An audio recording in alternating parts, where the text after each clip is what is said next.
Sahyadri bulletin media partner नगर Sahyadri associated bye Sahyadri publication.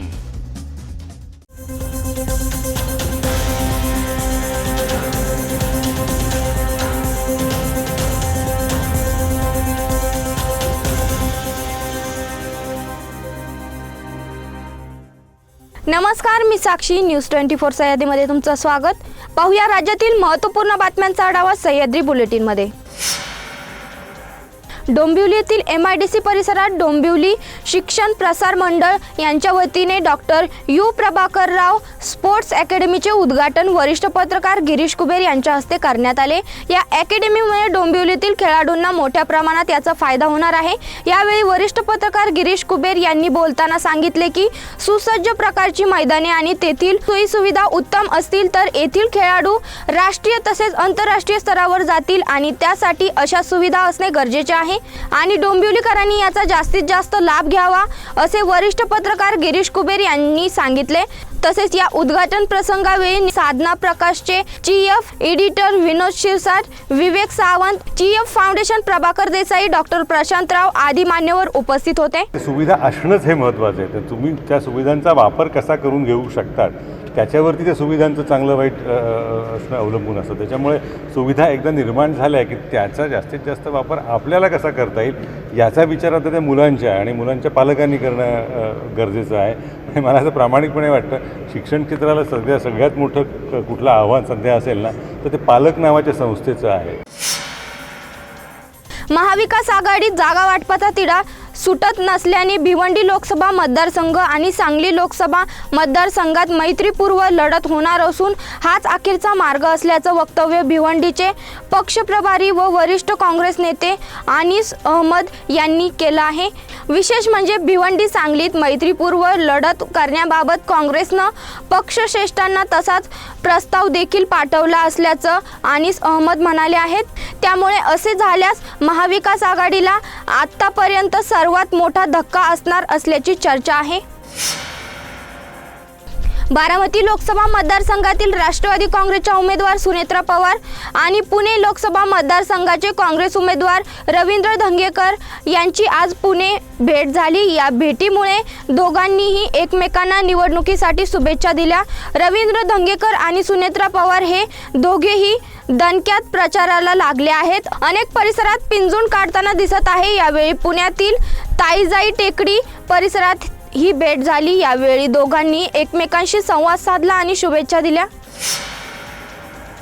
महाराष्ट्रात सातत्याने हवामानात बदल होत आहे। कुठे उन्हाचा चटका तर कुठे अवकाळी पाऊस हजेरी लावत आहे तर काही भागात ढगाळ वातावरण झालेलं चित्र पाहायला मिळत आहे। दरम्यान हवामान खात्यानं वर्तवलेल्या अंदाजानुसार वाशिम जिल्ह्यात अवकाळी पावसाला सुरुवात झाली आहे। या पावसामुळे जरी शेतकऱ्यांचा काही नुकसान होणार नसलं तरी मात्र गारपीट किंवा अति पाऊस झाल्यास येत्या जूनमध्ये येणाऱ्या पावसाला विलंब होण्याची शक्यता वर्तवण्यात येत आहे। रायगड लोकसभा मतदारसंघात महायुतीच्या उमेदवारांच्या प्रचारात जोपर्यंत मान सन्मान मिळत नाही तोपर्यंत प्रचारात सहभागी होणार नाही अशी भूमिका रिपाई कार्यकर्त्यांनी घेतली आहे। भाजपाच्या मित्रपक्ष म्हणून केंद्रीय मंत्री रामदास आठवले यांनी नेहमीच सहयोगाची भूमिका बजावली आहे। पुन्हा देशाच्या पंतप्रधानपदी नरेंद्र मोदी यांनी विराजमान करण्यासाठी कामाला लागावे असे आदेश रामदास आठवले यांच्याकडून आपल्या पक्षातील नेते, पदाधिकारी आणि कार्यकर्त्यांना दिला आहे। पण रायगड लोकसभा मतदारसंघात मित्रपक्षाकडून सन्मान मिळत नसल्याचा आरोप करत रिपाईच्या नेत्यांनी महायुतीच्या उमेदवारांच्या प्रचाराकडे पाठ फिरवली आहे। त्यामुळे महायुतीत पहिला खिंडार पडला असल्याची चर्चा आहे। विशेष म्हणजे रायगड मावळमध्ये रिपाई कार्यकर्त्यांची महायुतीच्या उमेदवारांच्या प्रचाराकडे पाठ फिरवली आहे। सह्याद्री बुलेटिन मध्ये घेऊ छोटीशी विश्रांती।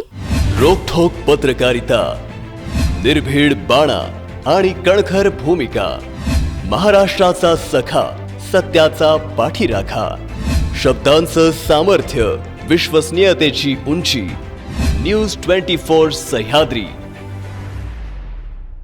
विश्रांतीनंतर तुमचं पुन्हा एकदा स्वागत। पाहूया पुढील बातम्या।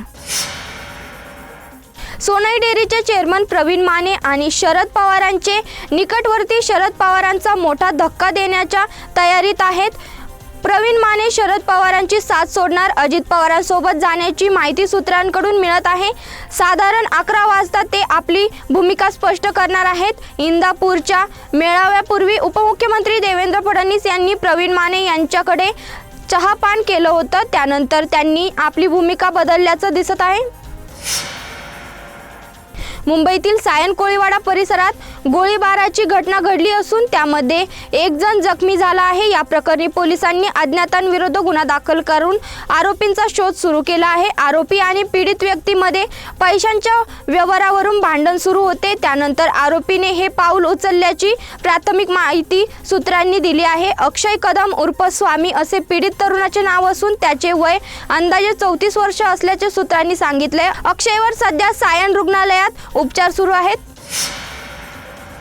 देशाचा कारभार नरेंद्र मोदींच्या नेतृत्वाखाली पुढे जाऊ शकतो, दुसरा कुठलाही पर्याय विरोधी पक्षांमध्ये आपल्याला पाहायला मिळत नाही, असं वक्तव्य उपमुख्यमंत्री अजित पवारांनी केलं आहे। पिंपरी चिंचवडमधील फॉर्च्यून हॉस्पिटलचं उद्घाटन अजित पवारांच्या हस्ते झालं। या उद्घाटनानंतर त्यांनी माध्यमांशी संवाद साधला। सांगली लोकसभेत चंद्रहार पाटील यांना विजयी करून संसदेत पाठवण्यासाठी आमच्या तिन्ही पक्षाचे एकमत झाल्याचं वक्तव्य शिवसेना ठाकरे गटाचे खासदार संजय राऊत यांनी केलं। लवकरच विश्वजित कदम, विशाल पाटील आणि काँग्रेसचे प्रमुख नेते प्रचारात सक्रिय होतील, असं राऊत म्हणाले। आम्ही सगळेजण एकत्र काम करू, भाजपाचा पराभव करू, असे राऊत म्हणाले। देशातील जवळपास सर्वच पक्षांतील लोकशाही संपली असून राजकीय पक्षात हुकुमशाही असल्याचे दृश्य आहे।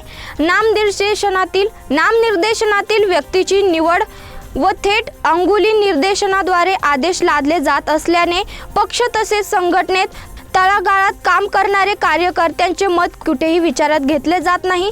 परिणामी पदाधिकारी व कार्यकर्त्यांची नाराजगी संघटनेला सोडण्याचे काम करीत असल्याने नुकतेच भंडारा शहरातील एका मंगल कार्यालयात माजी आमदार चरण वाघमारे यांनी त्यांच्या जनविकास फाउंडेशनच्या वतीने पदाधिकारी व कार्यकर्त्यांच्या बैठकीचे आयोजन करण्यात आले होते।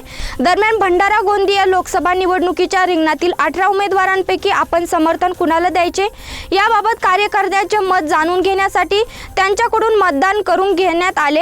आयोजित सभेला भंडारा गोंदिया जिल्ह्यातील अनेक ठिकाणाहून मोठ्या उत्साहाने स्वखर्चाने कार्यकर्ते पोहोचले होते। हे विशेष सदर मतदानाची मतमोजणी 10 एप्रिल रोजी करण्यात येणार आहे। त्यानंतर उमेदवाराप्रती समर्थनाचा निर्णय घेण्यात येणार आहे। त्यामुळे विकास फाउंडेशन कोणत्या उमेदवाराला समर्थन देणार याकडे सर्वांचं लक्ष लागलं आहे। मी एक अनुभव घेतला, महाविकास आघाडी आणि महायुतीचे जे उमेदवार घोषित झाले आणि त्यानंतर त्यांच्याच पक्षातल्या कार्यकर्त्यांच्या ज्या पद्धतीनं विरोधात प्रतिक्रिया उमटल्या, त्यावरून माझ्या लक्षात आलं की दोन्ही पक्षामध्ये लोकशाही पद्धतीने तिकीट वाटप झालं नाही। माझी संघटना कोणत्याही राष्ट्रीय पक्षापेक्षा लहान नाही, मोठीच आहे आणि या एवढ्या संघटनेचे हजारो कार्यकर्ते असताना मी जर लोकशाही पद्धतीनं त्यांच्या भावना जाणून घेतल्या नाही आणि आपल्या मनाने पाठिंबा दिला तर तो कुठंतरी चुकीचा होईल। आणि म्हणून लोकशाही पद्धतीनं आपल्या कार्यकर्त्यांचे मत जाणून घेण्यासाठी परवा एक सक्रिय कार्यकर्त्यांचा मेळावा भंडाऱ्याच्या जिल्ह्याच्या ठिकाणी मी आयोजित केलेला होता आणि सगळ्यांचे मतं जाणून घ्यायला 2 दिवसही कमी पडले असते आणि म्हणून त्यांच्या गुप्त मतदान पद्धतीनं त्यांचे मत मी जाणून घेतलेले आहे। अजून मतमोजणी व्हायची आहे। मतमोजणी झाल्यानंतर 10 तारखेच्या नंतर कोणाला पाठिंबा द्यायचा तो मी विचार करणार आहे। तरी मी त्या मतावर कायम आहे। सह्याद्री बुलेटिन मध्ये इथे थांबतोय। तुम्ही पाहता न्यूज 24 सह्याद्री।